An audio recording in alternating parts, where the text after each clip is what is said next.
ఇంకొక పక్కన ఇప్పటికే చాలా వరకు చేశాం.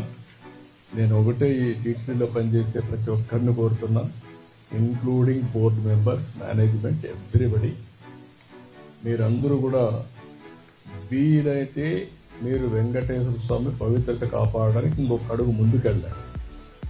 వీలు కాకపోతే మీరు మీ పని చేయండి.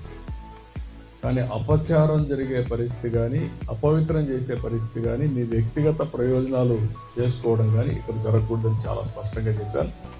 దాని ప్రకారం వర్కౌట్ చేసి అందరికీ విజ్ఞప్తి చేస్తున్నా.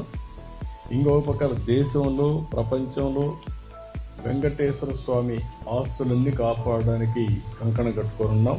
కోర్టులో ఉన్నా, ఎక్కడున్నా. అదే మరికి నేను ముందే చెప్పాను, వెంకటేశ్వర స్వామి దేవాలయంలో పనిచేసే వ్యక్తులు ఓన్లీ హిందూస్గానే ఉండాలి. ఎవరైనా క్రిస్టియన్స్ కానీ ఇతర మతస్థులు ఉంటే వాళ్ళందరికీ ఎవరిని మనోభావాలు దెబ్బతినకుండా